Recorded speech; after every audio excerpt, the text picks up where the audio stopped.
Society wants you to get addicted. Like, real bad. Society wants you to develop addiction so bad that addictive things are in literally everything. They're in the water. The water that turned the frogs gay? Yeah. Addiction everywhere. And if I were to tell you that the reason why that society wants you to get addicted is due to capitalism, how many of you would be surprised? I hope we are far enough in this current political climate that that answer would be obviously close to zero, but other than the easy, it's capitalism's fault excuse, what specifically makes me say that society wants you to get addicted?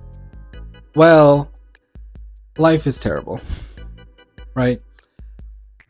Or to put it in a more, an intellectual way, is that the basis of our current reality, our current political and societal climate, is one of increasing discomfort. We are increasingly in an era of capitalism overthrowing everything else, overthrowing our comforts, overthrowing our wants and beliefs, is more and more trying to make us into cogs of this great money-making machine. And in order for capitalism / society to do that, they need the use of addictive substances and addictive things in general as tools in order to make the populace happy.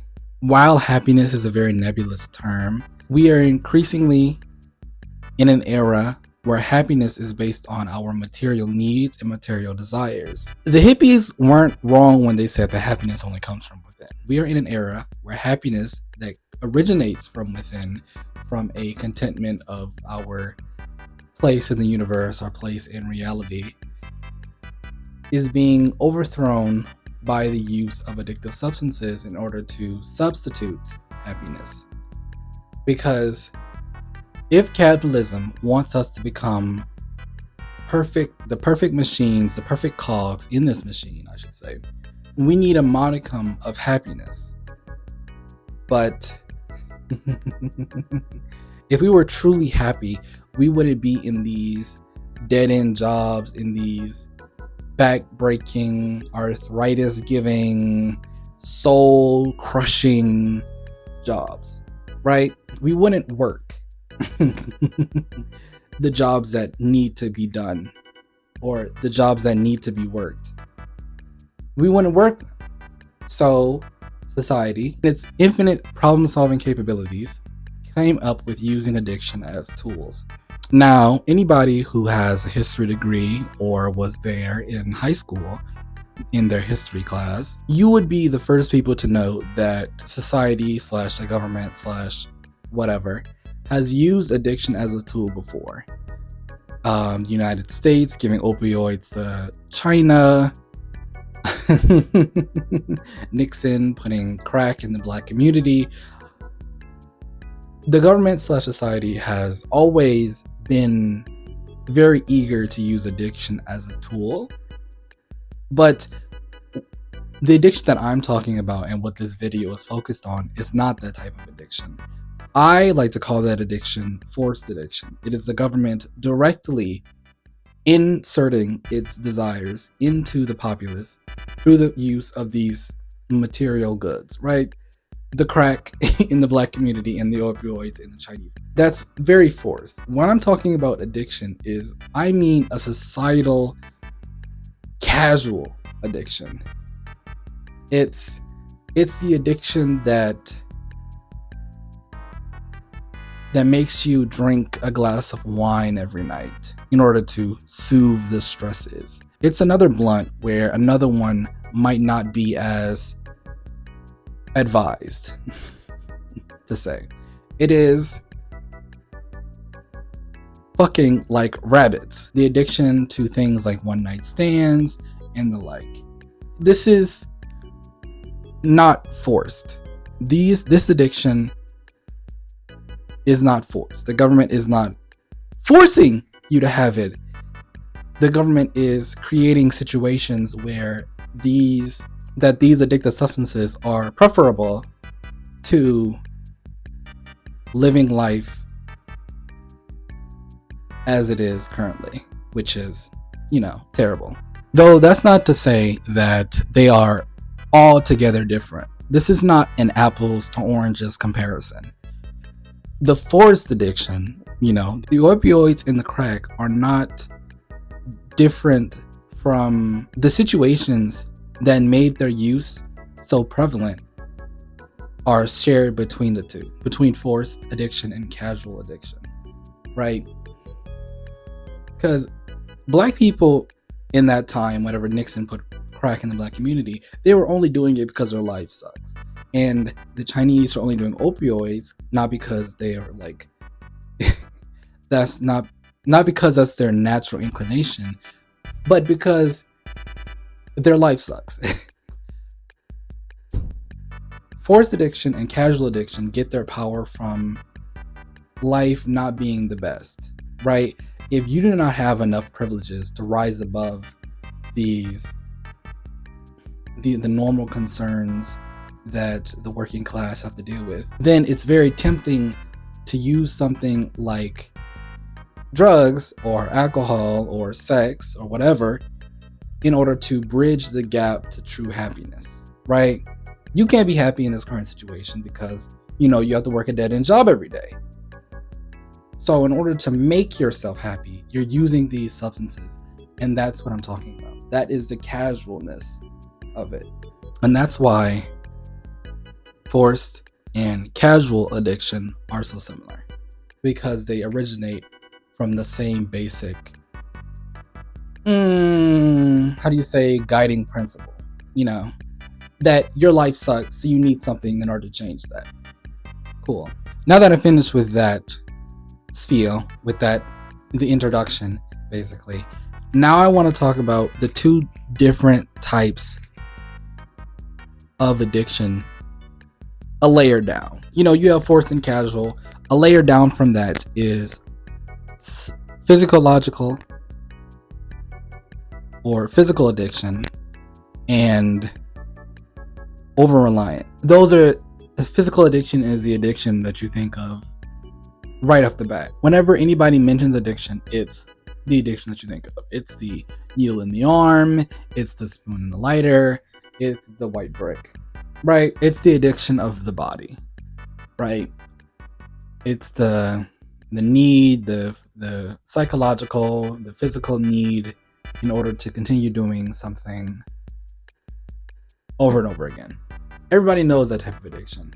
But whenever I talk about over-reliance, your first question, maybe, I don't know you, but your first question might be, well, is in regular addiction, the physical addiction, over-reliance? But I don't mean over-reliance to the point of physical addiction, right? Where the body is forced. Like, this isn't a want anymore. Your body is forced to crave, to want, to need whatever the addictive substance is. Over-reliance is using these substances in a way that is not needed. It's the one extra glass of wine that you don't really need, but you're looking for that buzz so that tomorrow can be easier.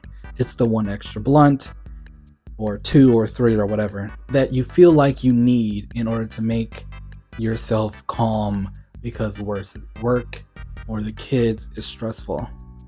It's the one more good time even though the good times are past, right? That's what I mean by over-reliance. It's not that there is a compulsion. It's the want to bridge the gap towards true happiness, to contentment, to joy. Over-reliance is just a bit over recommended. It's a little bit excess that is not needed, but is wanted in order to make a life artificially better. You're not happy, so you drink a little bit too much. You're not happy, so you smoke a little bit too much. Basically, in order to go back to my original point with society wanting you to get addicted, using this new information, it's clear to see, or at least I hope it's clear to see, that society is trying to insert the need for these things, right? Society knows about over-reliance and is using it to its advantage, because a good cog is one that is not happy but is content with their situation. And for most people, that contentment comes from addictive substances, and that is of course by design, to head off a lot of discussions about, oh, but what if I want this? This video is not condemning people that like to drink alcohol, that like to smoke, that like to have sex, that like to do whatever these addictive substances are, as long as they are not in excess, right? If you want to enjoy your life, and like Doechii said, I mean, fuck, I like pills, I like drugs, I like getting money. And yeah, this video is not condemning you. I don't care, personally. You can want all you want, that's fine. Nobody's stopping you. There's no gun to your head. What I'm saying is that wanting is fine, but needing these things, society making you think like you need these things in order to fill a hole in your life, is the true problem. It's not the wanting itself. It's society tweaking your nozzles, tweaking your, what are they called? Gauges. Buttons? Pushing your buttons so that you need, want, desire, and over-reliance of addiction. You can't even play sports anymore without gambling being shoved in your face. Go gamble now. You can't even watch football, basketball without DraftKings whispering in your ear saying, hey, let's go gamble. Let's waste your money. And other than the economic reasons why they do that, to steal from you, of course. Societally or socially, it's meant to keep you always wanting. They don't want you to better yourself, so they put gambling everywhere. Because if you better yourself, you're a less better worker. If you better yourself, you don't want to be a slave anymore. So, people who get out of these bad situations or find their lives to be better, it is a quite observable fact that they use these crutches, these joy supplements, as I'm going to call them, less often, because their life is better. So why would they need the fake happiness?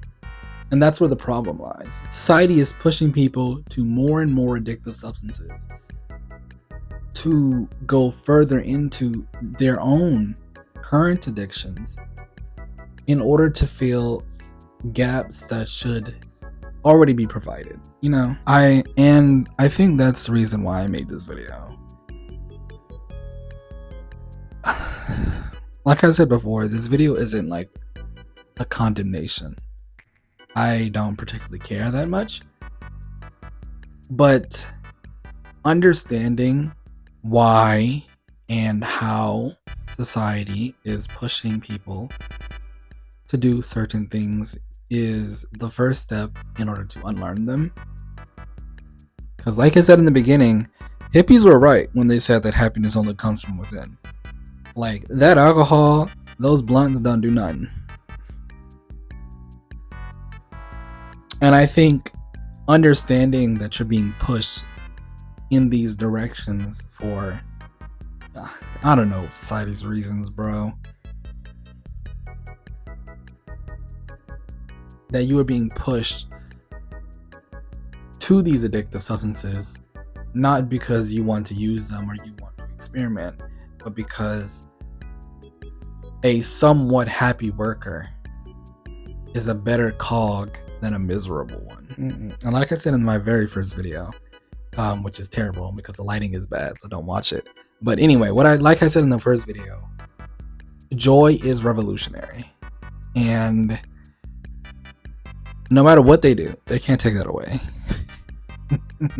So yeah, this video is to bring light on the situation and another happy ending, I suppose. Joy is revolutionary. Become happy through yourself, not through other things, other substances.